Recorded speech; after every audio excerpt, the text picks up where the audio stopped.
Perez stressed after Red Bull statement. If there's one driver that has suffered from a massive drop in performance mid-season, that is Sergio Perez. At times, the Mexican was even related to the Drivers' Championship fight, often talking about how it would be a pleasure to fight with Verstappen in this matter. Still, it's something that we won't see happening due to the fact that Verstappen is driving in his own world, and it seems like Perez is feeling more and more distant with the RB18 with every race. His teammate is crushing wins starting from P14, P10 and P7, while he's struggling to battle the Mercedes and Ferraris. On top of that, Red Bull has issued a statement that is hurting Perez's chances of having a better performance in the future. Want to know more about these matters? Stick around with us. Perez has been signed as Albon's replacement in 2021 after his amazing 2020 season and his first career win in Bahrain, finishing first after being last at one point of the race. It was evident that Perez's future is in F1, but nobody knew whether or not he'll be able to make it in 2021. With Red Bull signing him, it was evident that the first season in Red Bull was the accommodating one, with Checo getting to know the car and understanding its principles. 2022, however, started vaguely different, as Perez was even in the mix for the championship fight with Verstappen and Leclerc. Now that this is a story that we can comfortably forget about, let's see why Perez has struggled a lot with the performance of the RB18. Sergio Perez won the Monaco GP in 2022, and after the race, he and the team announced that they'll be continuing the collaboration until 2024. At this point of the championship fight, Perez's deficit to Verstappen was just 15 points, and from this point on, it seemed like Perez lost the ability to drive the RB18 as perfectly as he did until Monaco. The tyre perseverance wasn't as good as it was in 2021, and something was clearly going wrong in the way of the Mexican. So, could it be that Red Bull deliberately built the car to go away from Perez's performance in order to not hurt the feelings and the ambitions of Verstappen?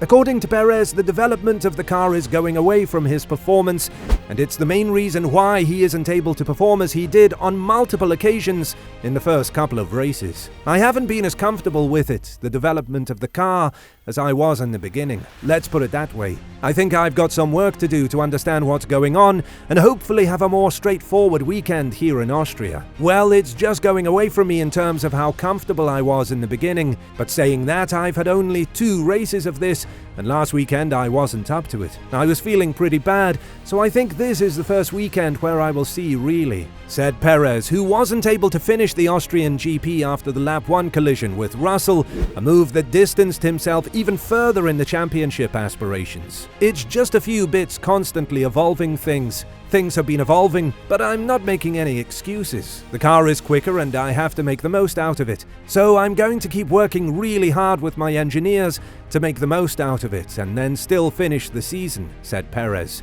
And when you think about it, the logic is there. It can't be all of a coincidence that Perez's performance dropped the moment he announced that he was in the championship fight. Jos Verstappen also spoke about Red Bull's tactics after the Monaco GP, saying that 10 points have been thrown away for Max and that the team prioritized the wrong driver, while they should have prioritized the championship leader. Red Bull have announced that in France, both of the cars were running with different floors and different setups. That was the main reason why Perez was struggling with the performance of the RB18 and was caught by surprise under the attacks of Russell's Mercedes. On top of that, it's evident that Perez's struggles continued after the French GP, and the team's technical director, Pierre Wacher, has given us an insight into how the car has been developed in 2022. What's even more interesting is the fact that it seems like Red Bull did make Perez's car slower, but not by intention, as per Wacher. I think it's multiple factors, but the main factor is clearly the car balance, the confidence with the car compared to the beginning of the year when the car was a bit more balanced for him and a bit less for Max. Trying to find the right setup for him is quite difficult to get him as confident as he could be to beat or to fight with Max, said Wacher, who suggested that the development of the car seemed to have moved the car away from Perez. Red Bull started the 2022 season with some reliability issues,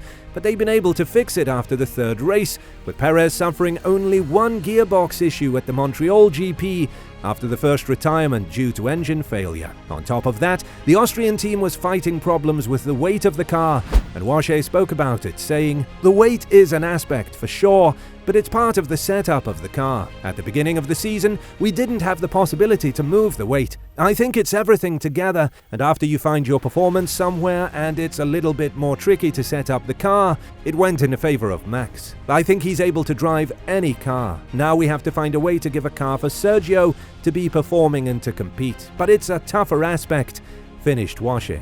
It's evident that Verstappen and Perez have different driving styles. Max is willing to give up a little bit of top speed when he enters a corner so that he can exit it with more speed, while Perez enjoys having a little bit of understeer in the corners and losing a bit of an exit speed. Washe was also asked whether it's possible to make a development path that would suit Perez's balance preferences, as he added, "If I knew, I will do it. Every time is difficult when you try to develop the car. Theoretically, for the performance and after, you're stuck in terms of setup tools to rebalance the car. Then it means that you will have to go down a little bit on performance to achieve the right counterbalance, the desired one. I would say normally you will lose it a bit of performance to make it handle better. Doesn't mean it's a lot, but it is this type of direction. When we develop the car, then you go for the best performance development. It is suiting more Max, but it was not the purpose of the development. It was more developing the car," finished Washe. This is everything but good news for Perez, as there have been talks about Gasly's possible replacement in AlphaTauri with a driver that would be capable of replacing the Mexican after 2024. It's evident that Perez is struggling to get to grips with his car, and it's evident that he's called the team to do some changes in it and to make it perform more to his style. However, we cannot help but emphasize the importance of Max's performance. The Dutchman, as Washe said, can literally drive any car that's given to him without an issue, and that is a generational talent. We are saddened to see Perez turning into another Bottas case in Red Bull, with the Finn being the second fiddle in Mercedes, but it's very hard to perform against talents like Verstappen and Hamilton. According to Christian Horner, the differences between both cars are too slight and not that important to affect the deficit in the performance at the level that it is now. You're talking minuscule differences. It's predominantly been driven by the availability of spare parts. I think the difference is probably less than a tenth, or approximately maybe a tenth of a second, said Horner. With that being said, it's more than clear that Perez needs to up his game and be a better driver, because the P3 spot in the championship is threatened by Russell, who is able to deliver solid performances every weekend so far. What do you think is next for the Mexican in Red Bull? Let us know in the comments below.